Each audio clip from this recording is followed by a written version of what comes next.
E a gente começa falando no programa de hoje sobre o Palmeiras, um time que vem se destacando aí nas movimentações, está tirando o escorpião do bolso. Camila Alves, setorista do Palmeiras, está aqui com a gente para o papo, porque tem novidade lá no GE.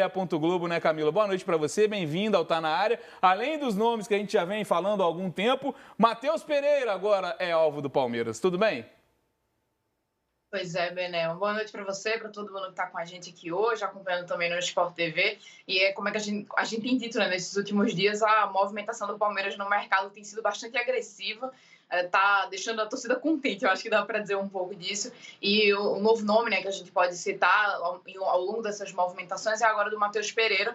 É um jogador que faz parte hoje em dia do elenco do Cruzeiro. A gente está vendo aí agora uma imagem da matéria que a gente subiu não tem muito tempo, agora nesse fim de tarde aí já no GE. Globo. Uma operação em parceria com o Caê Mota, do Rio de Janeiro, Thiago Ferri, que faz parte da cobertura do Palmeiras aqui em São Paulo comigo. E é realmente um nome que, nesse momento, é um nome que interessa ao Palmeiras. E aí existe, o que se estuda nesse momento é a apresentação, né, de uma proposta para o Cruzeiro. Nesse momento, o Cruzeiro ele trabalha com a ideia de que não tem essa ideia de negociar o Matheus Pereira. Essa proposta que o Palmeiras vem pensando em fazer é em torno ali de 12,5 milhões de euros. Enquanto isso, o Cruzeiro, né, trabalha com a ideia de, na realidade, só querer negociar o Matheus Pereira ali por um valor em torno de 25 milhões de euros. Então, existem esses dois lados da moeda que estão, digamos assim, em dois lados diferentes dessa história nesse momento. E aí eu acho que vai ser aí ao longo dos próximos dias para poder a gente acompanhar como é que vai ser o desenrolar dessa história. Mas o fato nesse momento é que existe, né, um interesse aí do Palmeiras e já um estudo, né, de uma proposta para poder ser apresentada para tentar mais uma contratação aí nesse processo aí de boas contratações que o Palmeiras vem fazendo, né, aí ao longo desse fim de ano. Palmeiras ousado no mercado, não só pelas quantias, né, Raed, mas também por procurar outro destaque de um outro grande clube, né? Está fazendo assim com o Paulinho, está tirando o Paulinho do Atlético Mineiro, um jogador que foi destaque no Galo nos últimos anos. O Matheus Pereira também foi um jogador muito importante para o Cruzeiro, 28 anos, né? O Cruzeiro até contratou, teve toda aquela novela se ele ficaria ou não no Cruzeiro, mas um jogador muito importante para o Cruzeiro, então realmente é uma negociação muito difícil, também falando sobre esse lado da importância do Matheus por lá. O Matheus Pereira teve um início de temporada muito bom sob o comando do Seabra quando atuou como falso 9. Era um time que dava liberdade para o Matheus Pereira não ter tantas obrigações defensivas. E quando entra o Fernando Diniz no comando do Cruzeiro, ele faz a oscilação negativa, não consegue se adaptar logo de imediato ao plano de jogo do Diniz. O que me surpreende ali na busca do Palmeiras não é nem ele tentar buscar no mercado nacional novos jogadores. Isso aí a gente vê em profusão nos mercados europeus, né? Por exemplo, o time da Inglaterra busca de jogador em time da Inglaterra, porque está adaptado ali ao mercado. Mas é uma função que o Palmeiras tem alguns nomes que podem executar essa função. O titular absoluto era o Veiga, você tem o Maurício que joga por ali, você tem o Felipe Anderson que pode fazer essa função e o Palmeiras sinalizando que pode tentar contratar o Matheus Pereira, que é aquele meia clássico ali para jogar atrás do atacante de referência. Jogador que chegou a vestir a camisa da Seleção Brasileira em 2024, né, Ramon? Um nome aí de destaque no cenário nacional e tem muito isso também. O Palmeiras procurando preencher o elenco, indo até em lacunas que talvez nem sejam as mais necessárias, né? Quando a gente fala do Palmeiras, a gente não olha para essa função de camisa 10 como o setor mais importante para se reforçar, né? Sim. Na minha opinião, o Matheus é um dos melhores meias do Brasil em atividade, jogando aqui, claro, com o Ganso, enfim, Arrascaeta, em condições normais. Mas é uma contratação, assim, se vier a acontecer, claro, né, que me surpreenderia, né? Primeiro, essa questão do Palmeiras está ali, como você falou, né, tirando o escorpião do bolso, abrindo a mão, a Leila ali indo a fundo, né, contratando, tirando jogadores importantes, né? Tirou o Paulinho, o Facundo Torres ali ainda é uma incógnita para a gente, para até se adaptar, chegar a ver como vai chegar nosso futebol, mas o Paulinho é uma realidade, um grande jogador. Tem também o Andrés Pereira, mas em relação ao Matheus, assim, eu acho que é o Abel tentando preencher, tentando ter o que tem Flamengo, o que tem Botafogo, dois times de fato, porque o calendário extenso, o Palmeiras sofreu muito esse ano com essa questão de lesões, né? Para mim, essa oscilação e essas eliminações, obviamente, não se passam só por isso, mas as lesões atrapalharam muito os planos do Abel. Claro que o Botafogo mereceu e o Flamengo mereceu eliminar o Palmeiras nos mata-matas, na minha opinião. Mas é uma contratação de peso gigante que movimenta muito o mercado também, né? Estava lendo a matéria que subiu agora pelos amigos, a proposta mais ou menos ali estão falando em 2,5 de euros, né? Lembrando que o Cruzeiro comprou o Matheus Pereira no meio do ano por 5 milhões de euros. Questão de negócio, é uma super valorização, mais de 100%, mas enfim, pensando pelo lado do Cruzeiro, eu só venderia se realmente eu não tivesse tido algum problema extracampo lá dele, ou se tivesse tido alguma discussão com o Diniz, alguma coisa interna assim. Eu não me desfaria do Matheus Pereira jamais. Em ocasião, em hipótese alguma. Só se chegasse um valor 25, 30 milhões de euros, aí é inevitável não vender, né? Você pode contratar um jogador dessa magnitude, mas assim, me surpreenderia caso acontecesse esse movimento. E o Palmeiras procurando esses jogadores até por saber que vai perder o Estevão no meio do ano também, né, Raed? Talvez o Abel pense num esquema com 2 meias, né? Ou alguma variação jogando algum desses jogadores para o lado direito, algo que aconteceu até com o Veiga em determinado momento da temporada, pode ser por aí também. Como ele também fez com o Veiga e Scarpa nas conquistas do Palmeiras, né? Mas para mim, pensando aqui, o Ramon falou, né? Essa tentativa, Paulinho, Facundo, a possibilidade do Andrés, aí caiu uma fichinha, que pode ser uma sinalização de que a negociação do Andrés possa ter emperrado. E aí o Palmeiras indo para um plano B.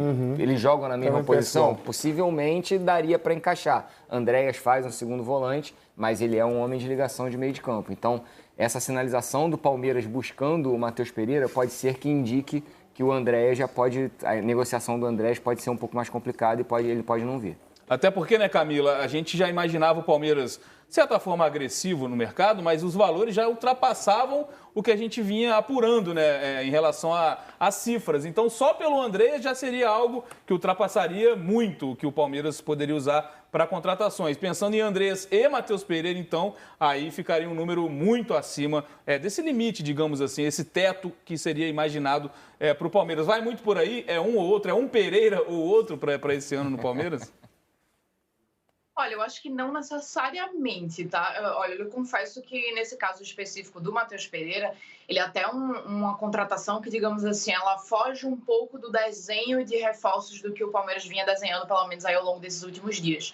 Quando a gente começou nesse processo aí de apurações das janelas de transferências, essas contratações, digamos assim, que o Palmeiras colocou como prioridade, eram mais ou menos ali 4 a 5 reforços, com as posições que eram 2 pontas, um centroavante, um cara que seria ali justamente o segundo volante, que seria o caso do Andrés Pereira, e um outro caso que seria um zagueiro canhoto, que é uma contratação que o Abel vem pedindo desde o início aí desse período, dessa passagem dele pelo Palmeiras.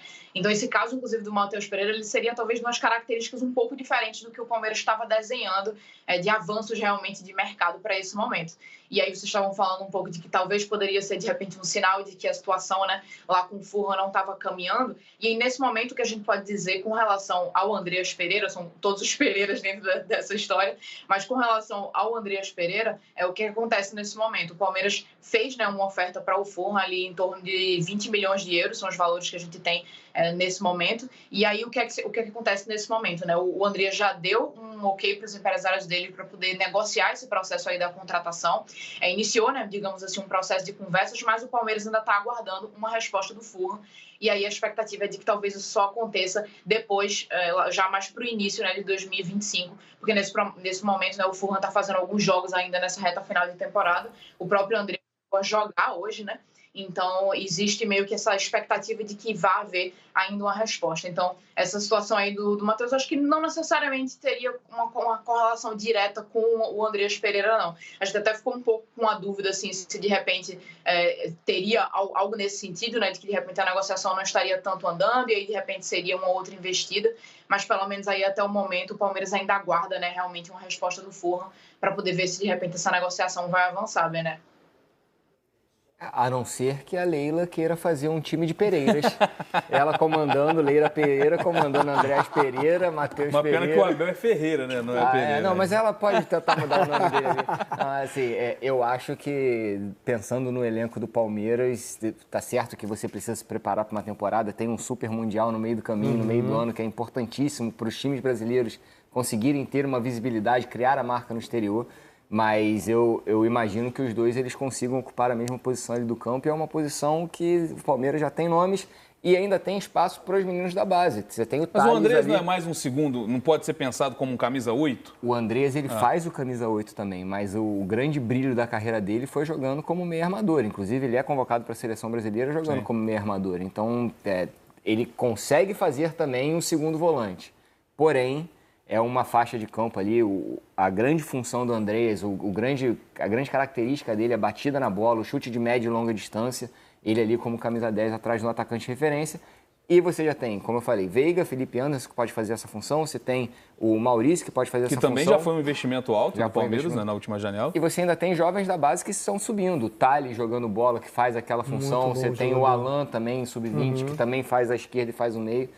Então, assim, eu imagino que essa sinalização pelo Matheus Pereira possa indicar que o Andreas, sim, essa negociação pode estar um pouco complicada. O Palmeiras já está querendo formar o elenco no início do ano. Porque Mas, são Roberto, duas negociações complexas, né? O Fulham não quer perder também um jogador importante Claro. e vai pedir uma quantia maior, e o Cruzeiro é a mesma coisa, né? Acho que são investimentos que o Palmeiras pode pensar num valor X e no decorrer da negociação esse valor ficar maior ainda, né? Isso pode mudar de acordo com a conversa, jogador, clube, enfim. Isso aí é